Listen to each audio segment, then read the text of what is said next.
Welcome, my friends, to another installment of Plumbing with Tim. Today we're going to tackle that hard issue I get lots of times asked. How do you replace the bonnet nut on an old Delta valve? Guys, if you're new to this channel, welcome. I appreciate you stopping by.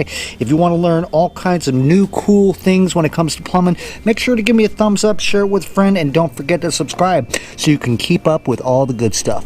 Now, if you guys have been doing this any period of time at all, you all know that to get one of these old bonnet nuts off of a Delta valve is really, really hard work, sometimes impossible. Alright, so let's say we show up to a customer's house and he says, "Follow me, I want to show you what the problem is." And you walk into the bathroom and you see one of these. First thing in your head is, oh my goodness, this is going to be a pain in the butt. The valve indeed is in very poor shape like this. At this time, you may want to consult with the customer and try to encourage him to let you take the old valve out of there and replace it with something new. I remember years ago, the first time that I ran into one of these valves and I knew I had to replace parts inside of here. But I'd never done that. So first thing I thought, oh, let's turn the water off. Grab a pair of channel locks. I'm going to put it right here on that guy just like that. And we're going to give it a twist. I can get that thing off. Oh, and it looked like it was turning. Wrong. What I was actually doing, and I couldn't see, was bending and kinking the little copper feeds back behind the valve. And I kept turning. I didn't know until I snapped it, and I was in trouble. I ended up having to open the wall up and get the entire valve out there. Expensive little mistake I never made again. You've heard me say this before, and I'll say it a lot of times. These old parts are easier to break than they are to fix. If you're going to end up getting into an old valve like this, make sure you've got the proper techniques, tools, and the proper replacement parts. Because if you don't have them, you're going to end up leaving the customer without water. A, he's pissed off, and B, you just lost his confidence. Okay, on to the bonnet nut. So if the customer insists that he doesn't have the money to replace the valve, you got two decisions to make at this time. You either tell him, I can't do that because the valve is too old and I'm afraid it's going to break and I can't warranty my work, or make sure, most plumbers do have, but if you're just starting, get yourself replacement parts. Get yourself a kit, you know, with the ball, you know, and the washers and the springs and the neoprene seats and stuff. Always good to have. Let's tackle this one first. Now, there's a few different ways of going about doing this.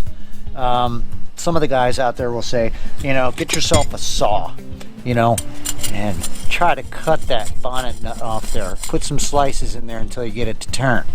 Or take yourself some lube and spray it on there real good and let it set up for 20-30 minutes.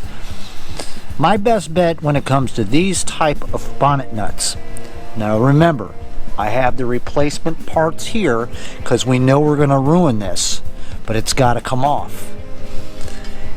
I put some heat to that sucker.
Bye-bye, bonnet nut.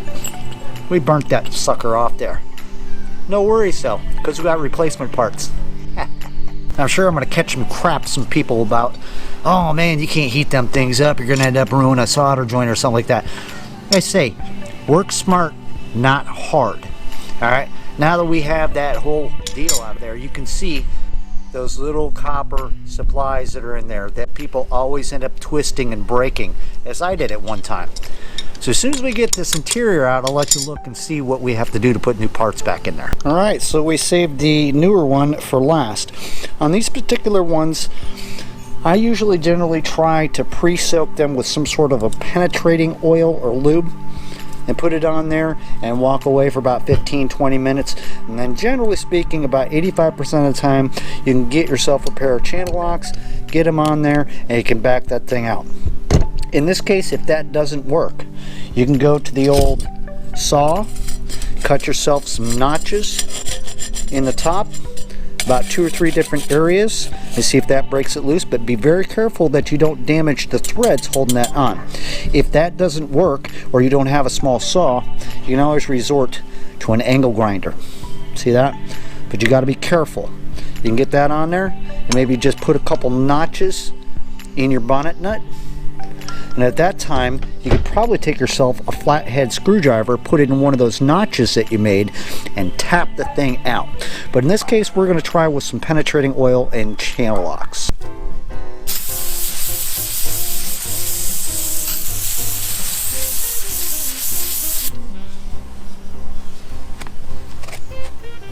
Now, if you choose to go this route with the penetrating oil, all bets are off when it comes to using a torch, because once you put heat on that with the oil, you're going to catch the thing on fire and possibly inside of that wall.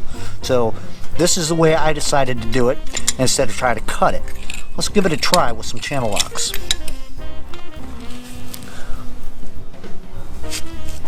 Oh, look at that. A little bit of patience, the right know-how. Now I gotta put a different pair of gloves on because I'm slipping. And we can pull this thing out, match up the cartridge, and replace it with something new. You just removed a second bonnet nut from a Delta valve. Good for you.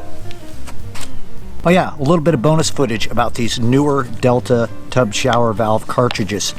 First of all, you can take carefully and twist the top off like that. Bang, there's your money. Right there. The age-old parts that Delta's been using forever. Those little neoprene seats and those springs. And I got them right here. So I plucked those guys out, put new ones in, and we're good to go. All I got to do is take this, twist it back on, like so. Now remember, once you're ready and you're done with the install, say this is a new cartridge, you want to set the scald guard temp control on the top, or else they're never going to get a full range of hot water. Lift it up and turn it to the left. Now you got full range of hot water. If not, you're going to get a call back and the customer's going to be complaining saying, I only get lukewarm water. So make sure to pay attention to your scald guard. That's all the time we got for today. Thank you, friends, for hanging out. I hope that I was helpful in some way or another, because everybody knows these old Delta valves and getting those bonnet nuts out there to get to the goodness inside can be real stressful and sometimes almost impossible.